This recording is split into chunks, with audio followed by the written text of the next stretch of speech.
What is going on, guys? This is the Club of the Man 1993 back here for another Smackdown review. And of course, we do have an update to this Smackdown graphic.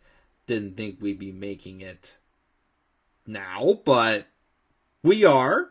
But yes, we're going to talk about last night's episode of Smackdown, the January 6th, 2023 edition that took place in Memphis, Tennessee.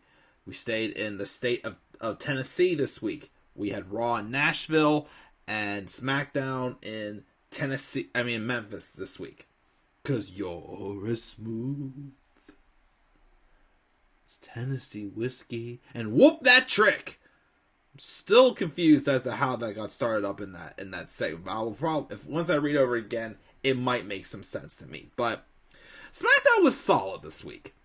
Nothing really to complain about. Nothing really fresh.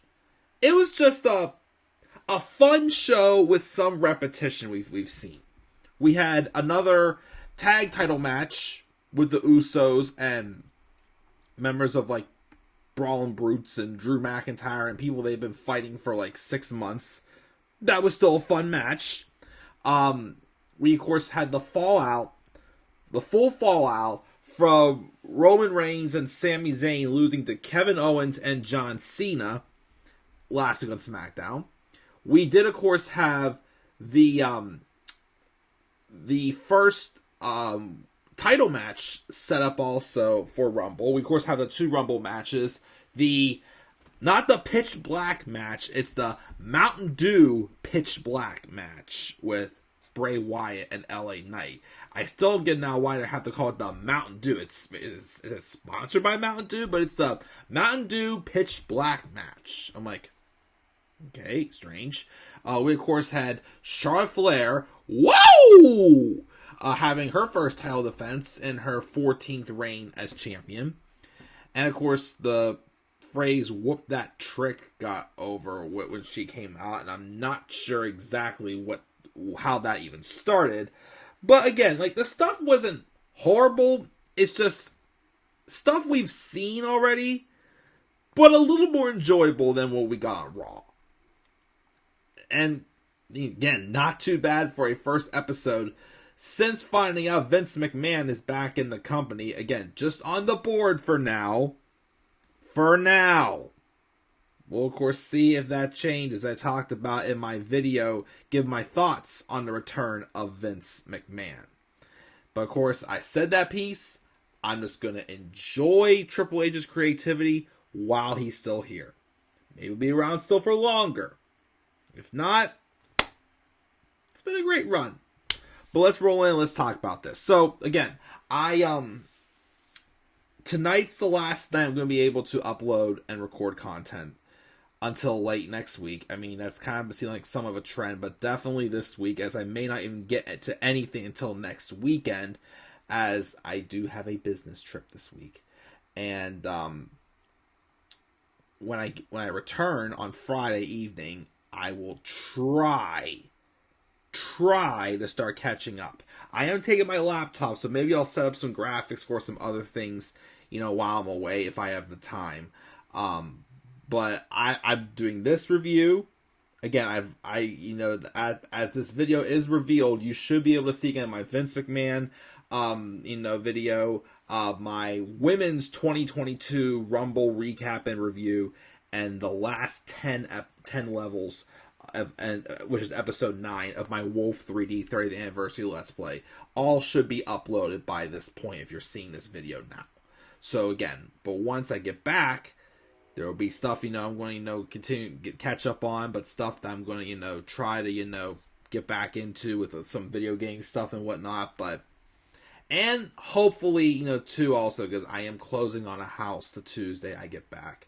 So, hopefully, once I get that all settled, I can get the new intro made and start that revamp that I wanted to do, that I talked about as well. So, without any further ado, though, that's the preliminaries. Let's roll in and talk about SmackDown. We, of course, opened up similar to how we opened up on Raw, except it didn't cut off the intro video. Of the Bloodline, of course, jump the barricade and start throwing a fit, throwing chairs. And then Roman Reigns and Paul Heyman enter. And then basically it was like the rest of the Bloodline like lined up as troops on the apron. And when Roman, put up his one finger, the rest of the Bloodline did and acknowledged him. So, of course, Roman Reigns gets in the ring, gets on the mic, and asks Memphis to acknowledge me. I love when he says that. He then passes the mic to Sammy, who says they're putting everyone on notice and saying how 2023 belongs to the Bloodline.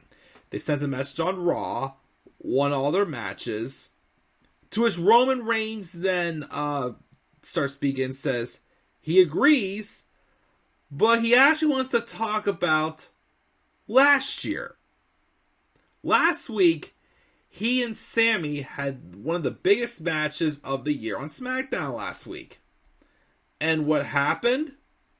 Some say they lost, to which Roman Reigns laughed it off.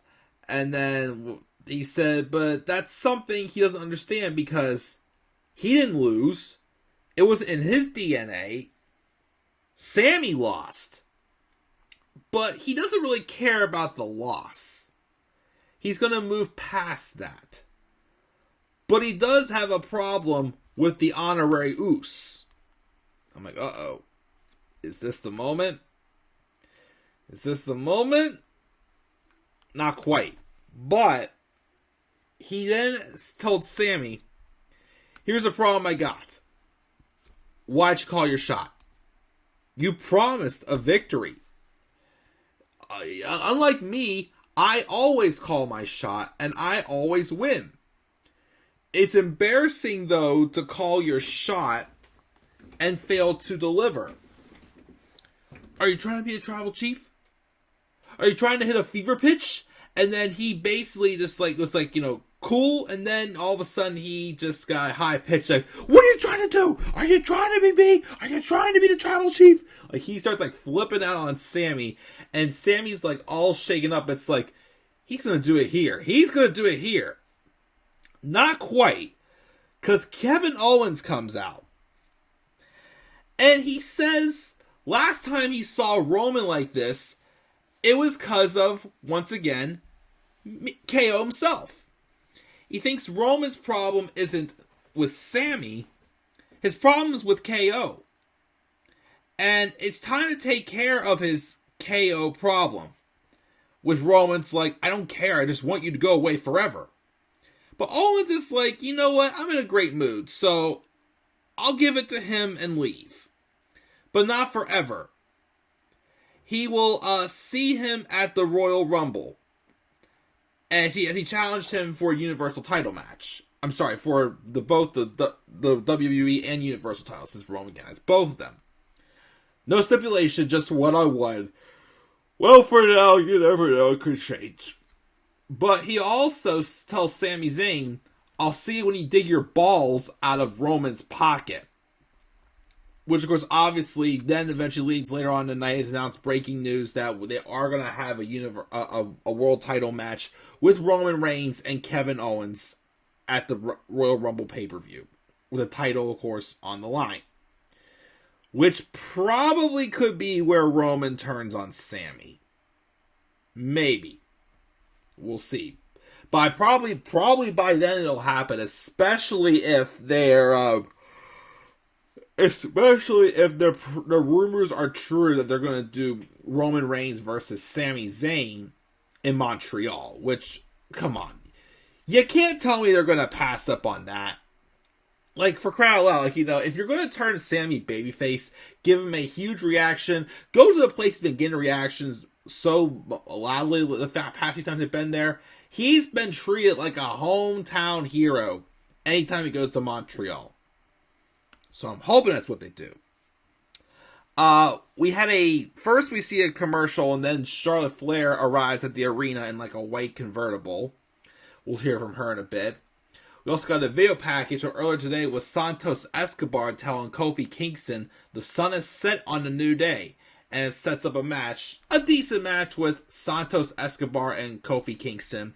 The match was decent. That wasn't, amazing, but it was decent. It was a good way to continue to make Santos Escobar and Legado del Fantasma look, good. There was, of course, a little bit of interference from Legado del Fantasma, leading to Santos Escobar hitting a kick on Kofi while the referee's distracted, and hitting a Phantom Driver to get the victory for Escobar. We, of course, then see Sami Zayn try to go to the Bloodline door, but then Paul Heyman answers, and he goes, and Sami's trying to say he really needs to talk to Rowan. But Paul's like, it's not the time. Then the Usos walk right through them and go into the Bloodline's locker room. But Heyman stays outside and talks to Sami. Gives him a shoulder hug and reminds him that being 3 steps ahead, and even says at the 3rd step, it'd be too soon. But don't worry, I still love you. So Sami, is feeling like he's doomed and in big trouble here with the Bloodline. Liv Morgan then cut a promo with how she likes chaos and lives for chaos, and she wants to be the number 1 entrant in the Royal Rumble and basically beat everybody. So Liv Morgan's the first female competitor to announce that they're going to be in the Rumble, which is strange, because why is Kofi and Liv just allowed to just say, hey, I want to be in the Rumble, that's it. But yeah, we had a match later on in the show with Ricochet and Top Dollar, where they had to qualify. What's the logic behind that? Some people can announce their way in, but some have to qualify. I don't know what's up with that, but we also get a recap from Uncle Howdy last week, coming out and attacking Bray Wyatt. LA Nendo's backstage, grinning from ear to ear. He basically says that if he feels really the way he feels really good, and Bray Wyatt's going to go out with the lights out. Basically thinking that, he thinks that Bray Wyatt is, not so heavily protected after all, as he's probably going to take advantage of his weaknesses. Because he's L.A. Knight. Let me talk to you. Yeah! We'll see how this Mountain Dew Pitch Black match goes at the Royal Rumble, of course. Again, I still don't know why it has to be the Mountain Dew Pitch Black match. Why is it not just the Pitch Black match? But again, this has been more of a character development feud. See what happens at the Rumble. We then had a mixed tag match with Karrion Kross and Scarlett. I'm pretty sure this is the first time Scarlett actually wrestled. They took on the real life couple Madcap Moss and Emma. Match was decent, mostly a squash though. Kross and Scarlett won when Kross got Madcap to pass out to the Cross jacket, and afterwards they put a Rey Mysterio mask on Madcap's head and held up a tarot card with Rey's image on it. So, okay. Again, they're probably teasing for a match maybe at Rumble, or maybe in between Rumble and Chamber or something. Still a few teasing between Karrion Kross and Rey Mysterio, which again does spark my interest. So we'll see what happens. We then of course have, first we do get an announcement that Money in the Bank will be happening this year in London. Good news is I'm glad to see them going back to London, because I really thought that Clash of the Castle was a hit. Here's the bad news though. It's on July 1st. I will not be able to watch it live, because that's when someone's getting married. Because he is the man himself. In order to be the man, you have to be superior to the man. Kind of a tease for my new intro also, by the way. But yes, Money in the Bank will be in London. Again, I'm excited to see that. But like I said, I won't be able to watch that live because that's my wedding day. But I will catch it, of course, sometime after I get happily married to my wife. Well, my fiance now. Whatever you want to call her. Anyways, so we have a promo with Drew McIntyre and Sheamus at Jerry the King Lawler's Bar and Grill, talking about their partnerships and rivalries. And they, start chanting banger after banger after banger and just, just jag around each other. Like I said, I mean, the promos, especially when they're, teaming together, you can always... I got the same vibes like before Sheamus turned on McIntyre, 2 years ago, I think it was. But, again, you can always tell that these two have excellent chemistry and they're really good friends in real life. So they're hyping up their match basically for their main event match with the Usos. The tag match we were supposed to get a couple weeks ago on SmackDown, but McIntyre was hurt. Then we have, Charlotte Flair coming out. And she basically cut a babyface promo. Yes, she's a babyface again. I'll do a turn alert on her tonight. She mentions how she missed us. She was gone for 7 or 8 months. And it says how Ronda Rousey knows that payback is a bitch, which gives her thank you Charlotte chance. Really showing how much people have turned on Ronda. But Charlotte says she was genuinely overwhelmed by the reaction of her winning the title last week, and she stands for passion and consistency, and she is not complacent. She won't rest or coast. She'll knock down anyone who stands in her way because that's what a champion does. Very, very basic babyface promo. Like I said, they always seem to turn Charlotte babyface when they really have nothing else left for her to do. Because, again, she's meant to be a heel, but needs a fresh direction, make her a face. Probably won't be for too long, but I'll do a turn alert again later on. But then, after that, we have Sonya Deville comes out and says how says the hillbillies in this building might not be bright enough to see through her lies, but she does. She brags about being a 14-time champion, but there should be an asterisk next to number 14. What is because she beat a half-dead Ronda Rousey, which, of course, can Sonya beat Ronda Rousey or whatnot? And yes, it was weird because last time, before Charlotte left, Ronda was the face and Charlotte was the heel, but, But, of course, Sonya questions Flair for how she will fare well against a fresh fighter. And then Charlotte then, of course, agrees to a match. And again, like I said, I still do not get where that that trick came from. But Charlotte and Sonya had a decent match. Charlotte, of course, retained with the figure 8 submission, and that is that. I got no clue what they're going to do for Charlotte for Rumble or even Mania. Are they going to do a rematch with her and Ronda? Which I'm good. So I don't know what they're going to do with her. I don't know what the whole plan is. I still don't want to see her and Becky fight again for the upteenth millionth time. I've seen that too many times. Again, maybe Asuka. Maybe, of course, because I talked about it in my Women's Rumble recap and review, maybe they could bring back Lita to beat the challenger, maybe? I don't know, though. Again, there really isn't that many people. So, we'll see what she does at Mania. We also get the same video package from Cody Rhodes this past Monday on Raw covering his return. Also got another Lacey Evans Marine boot camp training or whatnot. Whatever they make her this time, okay. I still like her new hairstyle, but, they gotta find her a character and stay consistent with her. If they, of course, want to, make her a star, of course.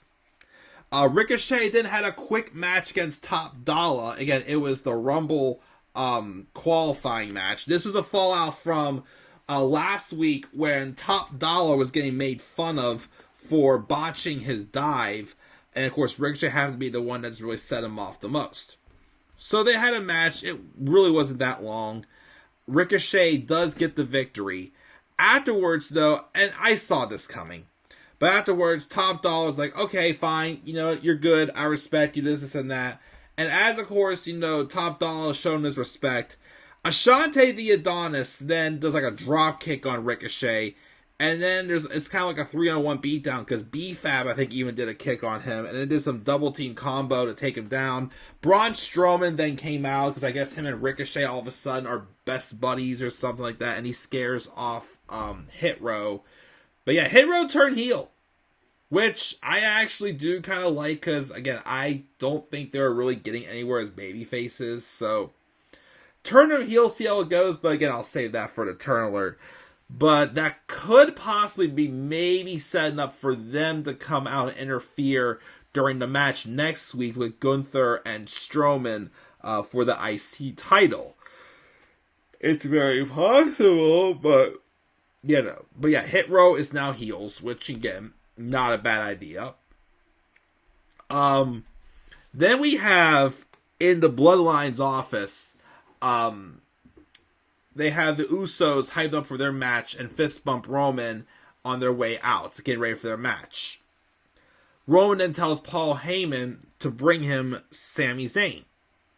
Sami comes in and acknowledges Roman as the tribal chief. He's like, look, I was not trying to amp anything up, and I wasn't trying to give you any bad impressions, but if I did, I'm sorry. Reigns doesn't accept his apology, and he says he holds himself to a very high standard. At the end of the day, he's got to control his anger. Roman wants to be the one apologizing because he thinks Zayn has... Roman says that the reason why is because Owens was right earlier. He's frustrated with Owens, and he's taking it out on Sami. So he says Owens is the problem, so they're going to fix that. So, of course, the match is happening at the Rumble, but Sami's got to take care of him next week. So next week, one-on-one, we are getting Kevin Owens and Sami Zayn, where there is a lot of pressure on Sami now, because, again, either at the Rumble or even this match, if Sami flops again, could lead to when Roman does turn on Sami. But then, of course, him and Heyman then invite Sami to stay to watch the match. Well, first, Sami was going to go out in the main event and support the Usos and Sol Sikoa, but, he said, no, Sol's got this, we're fine. So Sami Zayn sat in the back, and during the main event match, he cut to several shots of, them eating popcorn, and Sami first had popcorn. He was offering it to Roman. Roman wasn't phased. Then I think everyone had popcorn out of the blue. So, and of course, the popcorn was Sami being Sami Zayn, all energetic and jumping around and whatnot. Of course, got popcorn all over the floor. But the main event was a fun match. There was some really good near falls, very close calls. A couple times I thought they were going to maybe put the belts on Drew and Sheamus. Solo, though, did get involved in, taking a couple of Umaga's moves out of his repertoire. Took out McIntyre. And then Sheamus, who was able to survive a 1D somehow, kept on fighting for the last couple minutes when McIntyre got taken out. But then, after the 1D, they were able to kind of cheat a little. They did a roll-up, and then whichever Uso was not legal, put his feet on the back of the other Uso, which led to the Usos, of course, retaining the titles by cheating to pin Sheamus. So, what is next for them? I don't know, but it was a fun main event. Again, there was a couple really close near falls. Don't know if they'll be fighting anybody else until they get to KO and Sami at Mania, but, SmackDown again was fun. It wasn't a horrible show. Not much really happened, but it was fun. Still don't get what the whoop that trick thing was. But I gave the show a B-. It was a little better than decent. Again, the stuff with Roman and Sami definitely stole the show. It was a little better than decent, but I also, again, thought it was fun. So, fun show, B-. Again, just stay tuned for my 2 turn alerts tonight. And like I said, after that, I will be going on a 1-week hiatus. But when I do get back, I will, of course, do my men's Royal Rumble recap and review video. And again, the typical, weekly reviews. I will try, of course, to get another Roller Coaster Tycoon park in as well when I get back. But again, when I get back also, it's going to be house closing time. So again, just hopefully in the next couple weeks, I will get things a little more settled. Hopefully, I'm just waiting for that moment to get a little more consistent again on the channel. Again, I will still make that new intro. But all like revamped stuff for the channel, again, like I said, for now is on hold. But it will happen at some point. But yeah, just again, stay tuned for the 2 turn alerts. The first one is Charlotte's face turn, and the other one is Hit Row's heel turn. And yeah, we'll see what happens. So again, guys, B- for SmackDown. What are your guys' thoughts on SmackDown for this week? Make sure you guys, again, leave your thoughts down in the comment section below. And be sure, as always, to slap a like on the video and subscribe for more content on my channel. And follow me on Twitter at the Club of the Man 93. And be sure, as always, also to follow me on TikTok at the Club of the Man 1993. So until then, guys, I'm checking out. I'll catch y'all later again. Check out the WWE Turn Alerts, and I'll see you guys when I return late next week. So until then, guys, have a great rest of your night. Peace out, everybody.